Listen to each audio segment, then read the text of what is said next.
Okay. Kamala Harris and the BLM bail fund.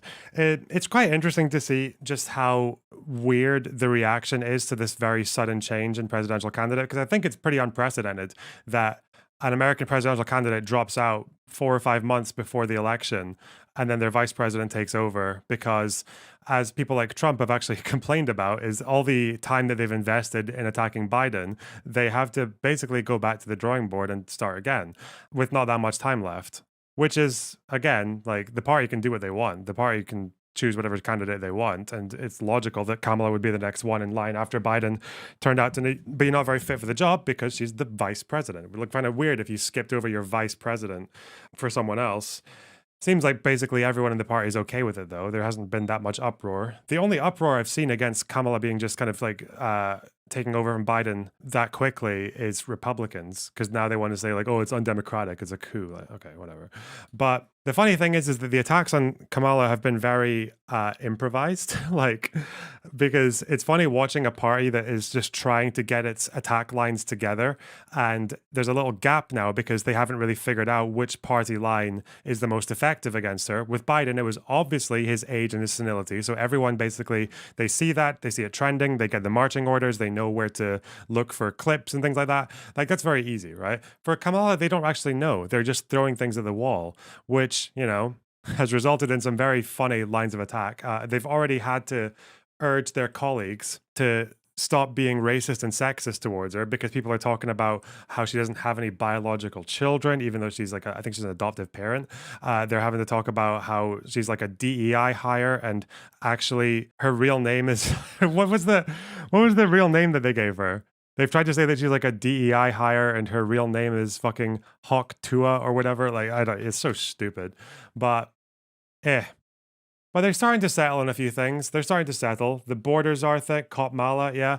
The borders are thing is coming up a little bit because they're associating her with the failures at the border, even though the Democrats have famously tried to push a border bill through that would have restricted the number of people coming through the border, would have actually allowed for border closures if a certain cap of 5,000 people was reached, and only reopening it once the number was way lower. The Republicans obviously shot it down. Trump admitted to shooting it down because he wanted to leave something to have to use as on the campaign trail. If the Democrats put forward bipartisan legislation that helps temper the immigration problem, Republicans have nothing to fight over. They were willing to actually let the border issue go on to benefit them in the election campaign. That's who the Republican Party, that's who they are, okay? They don't give a fuck. But they're starting to settle on a few things. They're starting to settle on this, ironically, two arguments. One, which used to come from the left, which is that she was apparently a very aggressive prosecutor who got loads of people jailed for smoking weed and shit like that. But again, it's not actually true. The number of convictions for smoking weed actually went down under Harris. She actually did deliberately, she specifically told people not to put people in jail if all they've done is possess marijuana. I think there were maybe 60 people who went to jail with marijuana charges, but they don't even say whether or not they had any other charges. So we just don't know. But it was far less than her predecessor.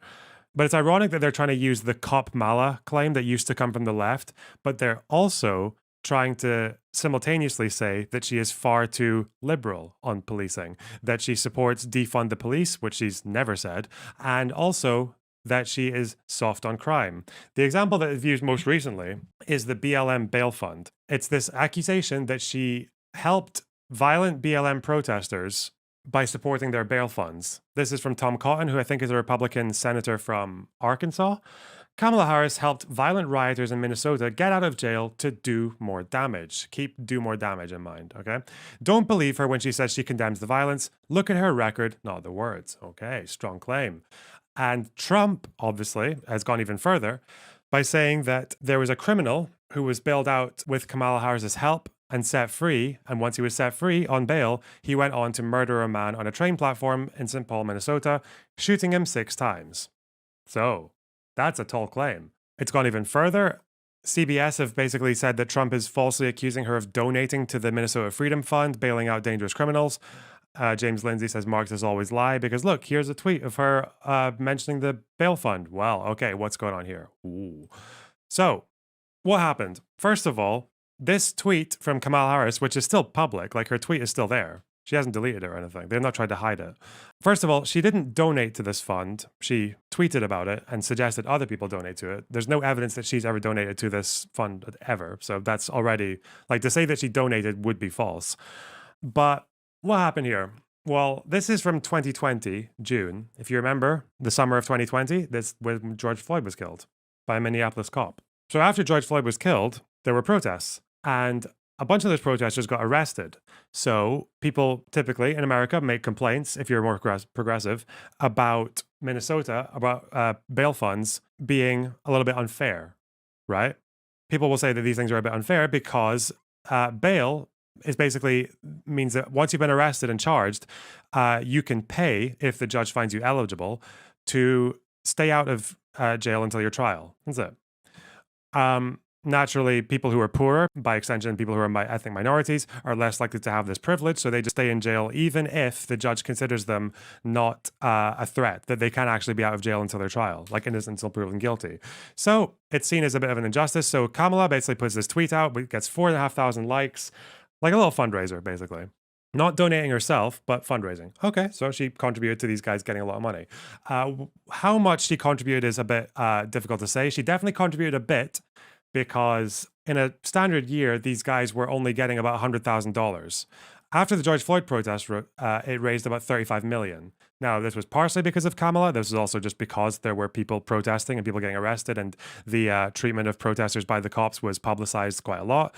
Because when it comes to rioting, and this is something that I learned very early on because of the London riots in 2011, when there's a riot, the response from the authorities is typically, even in quite liberal societies, is to set an example, to make an example out of the protesters by giving sometimes quite disproportionate sentences.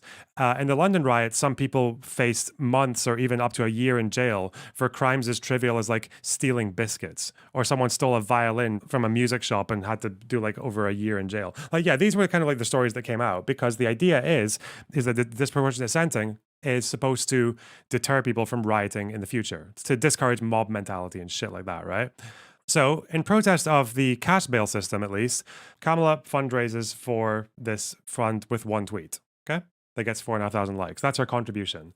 The idea that this helped violent rioters in Minnesota get out of jail to do more damage, well, you can probably verify or disprove that if you want to, because in the protest she's talking about, if you look at the tweet, she's specifically referencing protesters. Only 170 people were arrested.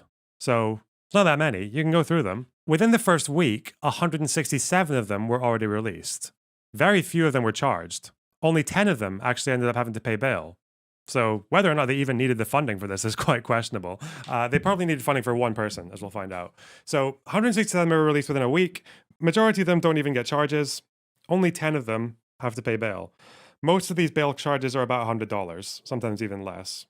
2 of them, however, were charged with actually crimes that are more serious. One person was charged with attempted murder because he shot at the cops, and his bail fund was $75,000. The second person was charged for looting a liquor store, a clothing store, and a mobile store. She paid $750 through this organization. There's no evidence that either of these 2 people, let alone anyone else, committed other crimes whilst they were on bail. There's no evidence for it. So the idea that Kamala helped these people to go on and commit more crimes is just not true. Also, not to mention, even if it were, let's say this guy, the guy who actually shot at the cops, got out of jail and started shooting at people again. Whose fault would that be? Would it be Kamala Harris's fault? Well, not really. I'll tell you why. It definitely wouldn't be the fault of these people. It would be the fault of the judge. Because ultimately, regardless of how much money you have, it is up to the judge to decide whether or not you are eligible for bail. And even then, it might not even be the judge's fault, because sometimes a judge can have very good reason to think someone is eligible for bail. Like, they might have a good enough assessment to show this person is not likely to commit crimes if they're on bail and let them out, but they could be wrong in that risk assessment. That's it. Like, that can happen. Because mistakes happen in the justice system all the time. Some people serve sentences way longer than even what their original ones. Some people go to jail for 50 years and they come out and they do more crimes. That's not necessarily the fault of the justice system. That's just like, the alternative to it is just keeping people in for way longer than they're supposed to. That's the alternative, right? Like, there's no perfect way. There's always going to be people who reoffend. Always. So Even if we take these guys at their word, like this is nothing. This is a nothing statement. This is often used in arguments, and Rob Norb did this to me as well. Is it's used to service the argument that Kamala supports rioting. Well, first of all, giving people cash bail is not supporting rioting. You understand that, right? Because not everyone who's arrested was rioting. Most of these people were not charged. Because in riots, some people who are just caught up in the madness and don't even do anything get arrested. That happens. That also happened, I think, on January 6th, right? So it's not support of rioting because, believe it or not, if you've got bail funds, you still have to face criminal charges. You understand that, right? Like you can get your bail, but you still have to turn up in court. You still have to make your case, and you still might be found guilty and even put in jail. So it's just such a red herring. And then the worst of it comes from Trump.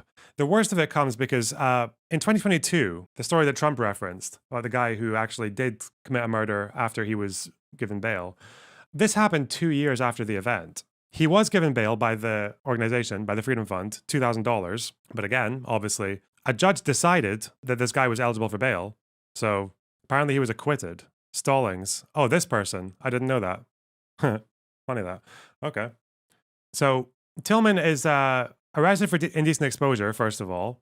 He gets bail support of $2,000, and then he's released, and then he goes on to get charged with second-degree murder. It seems like he did it. Seems quite likely that he did it. So what does this have to do with Kamala Harris, though? What does this have to do with even the bail fund? At the end of the day, one person had ultimate discretion over whether or not this person was eligible for bail, and it was the judge. This has nothing to do with Kamala Harris supporting like a murderer, or even the tweets to do with protesters in one tweet.